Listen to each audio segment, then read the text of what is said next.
Ya, tapi menurut Faisal Basri,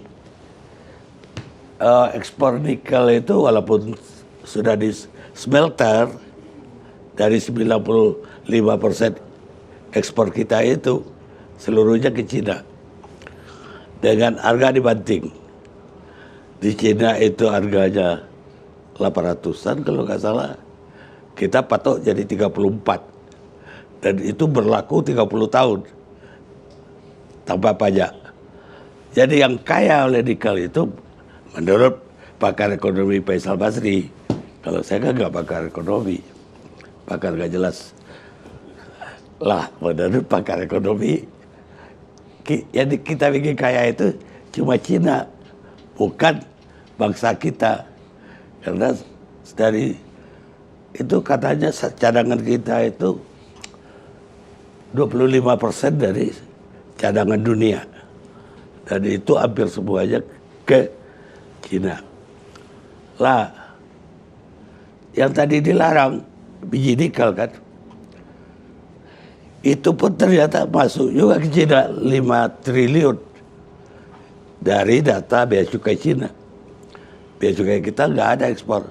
Di bea cukai Cina ada impor dari Indonesia. Ini gimana?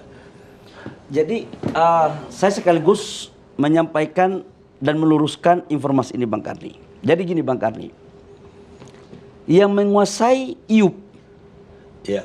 IUP dulu nih Bang Karni, ada dua. Kalau kita bicara nikel itu ada dua fase.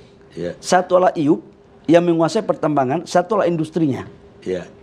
Kalau IUP Bang Karni, 80% IUP itu dikuasai oleh BUMN dan pengusaha nasional.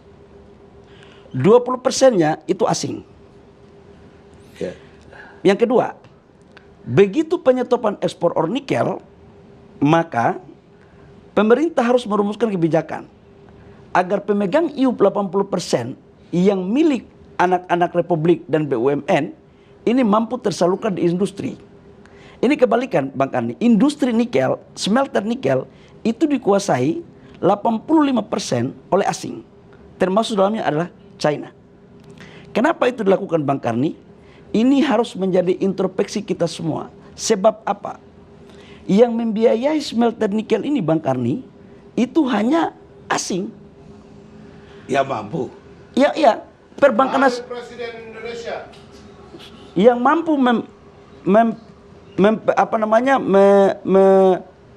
melakukan proses pembiayaan itu hanya dari investasi asing. Jadi perbankan nasional kita itu belum memberikan suatu kebijakan untuk itu. Nah kemudian China salah satu investor yang berani untuk melakukan investasi itu Bang Karni. Nah kalau pertanyaan bahwa kita cuma $34 dan ekspor $80, dihitung begini Bang Karni caranya. HPM kita ini 1,8 itu 43 sampai $45. Jadi itu tergantung kadarnya Bang Karni. Iya, iya. Kemudian pajak ekspor itu sekitar 15%. Kemudian kos logistiknya Bang Karni sampai ke Cina itu bisa 13 sampai dengan $15. Kemudian masa sih orang trading nggak boleh dapat profit?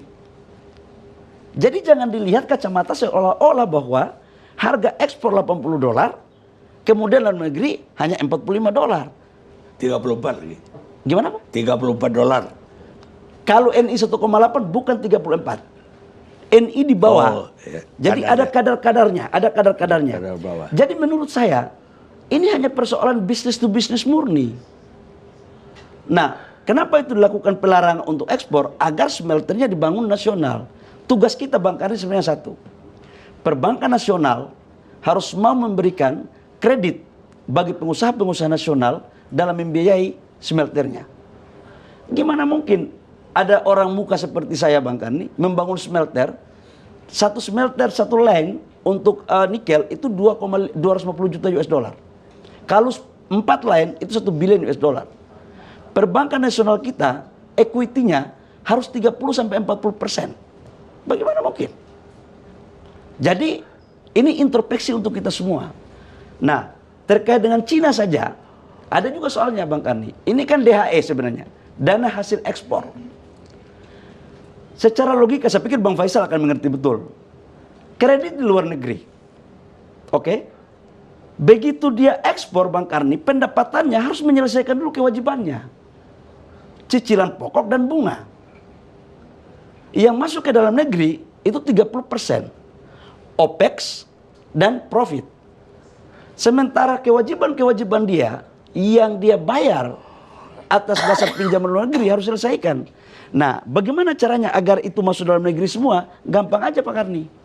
Sekarang kita sama-sama kroyok perbankan nasional kita, karena itu bukan domain presiden untuk mengintervensi perbankan karena dia independen, agar mau membiayai kredit smelter di Indonesia. Insya Allah itu akan clear untuk masuk di negara kita. Ya jangan keluarkan lagi obligasi pemerintah supaya bangga proyeknya ada obligasi, supaya proyeknya memberi kredit kepada pengusaha. Mungkin itu salah satu tugas dari partai politik kali ya untuk berkolaborasi. Iya dong. Kalau barang itu bagus, itu bisa paten juga Bang Karni. Iya, makanya ketuanya harus ganti. Kita lihat dulu pemirsa.